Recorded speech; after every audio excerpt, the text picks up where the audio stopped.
Night court, inspired by his older brothers who knelt during the national anthem while attending a football game. A 6-year-old Florida boy did the same when his first grade class recited the Pledge of Allegiance.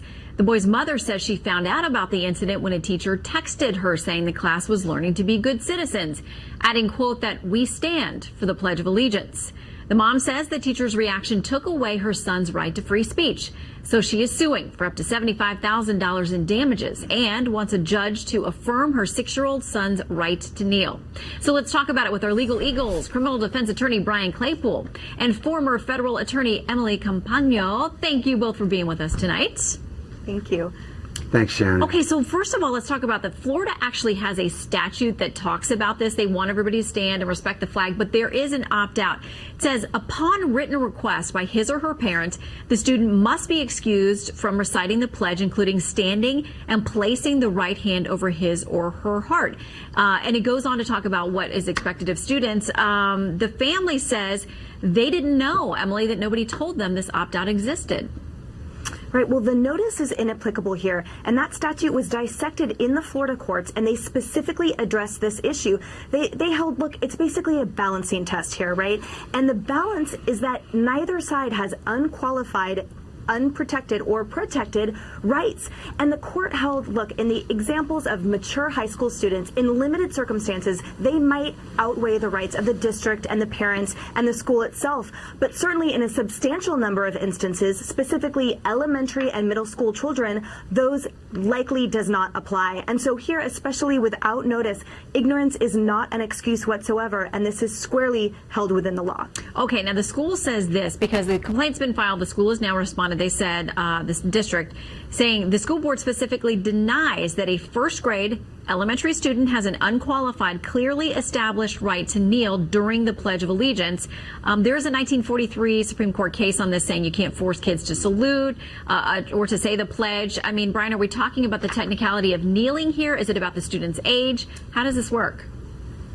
Well, look, let's call a spade a spade. I think this is a legal loophole that the state of Florida has tried to implement with this law that you just read, or that Pasco County school district policy and this Florida statute.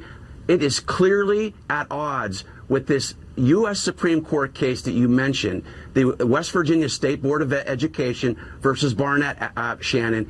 It is still good law, and it says one thing, that you cannot force, and it says any student to respond or honor any patriotic device. And then now you have a Florida state law that is now saying that kids must stand and they must place their hand over their heart and honor the Pledge of Allegiance. What they did is they created this little exception as a loophole to get around existing U.S. Supreme Court law. Well, this is how the family lawyer responded. This quote is in the Tampa Bay Times, talking to him about the case.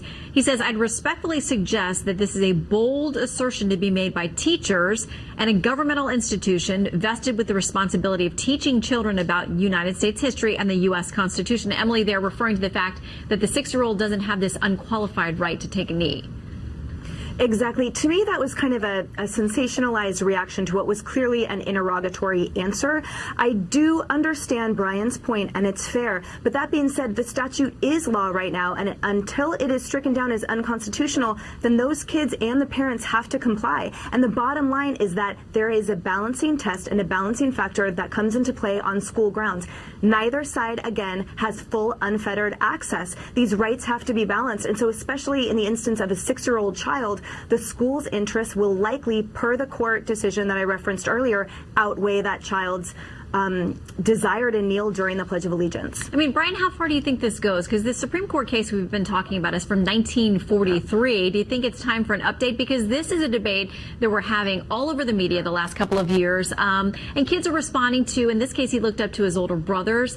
His parents say his own convictions. But it's definitely a conversation we're having. Is it time for the court, the highest court in the land, to revisit this? Well, that's a great point, because technically, Emily's correct. The U.S. Circuit Court of Appeals in the 11th District, they ruled on this issue. I think it was Frazier versus Wynn. But the U.S. Supreme Court in 2008, Ashley, they punted. They decided not to hear this case. Well, guess what? Hopefully this case will reach the U.S. Supreme Court. because I think we need clarification. If I could mention one other quick point. Think about this, Shannon.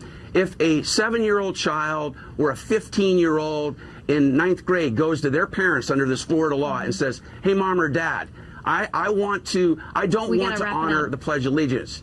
Yeah, but my point is, you're taking the First Amendment rights away from the children and putting them in the hands of the parents. All right, we want to hear from our jury at home. Brian and Emily, thank you both for weighing in. Let us know what you think on Twitter. How would you rule? When we return, the impact of Charles Krauthammer on journalism. Howie Kurtz.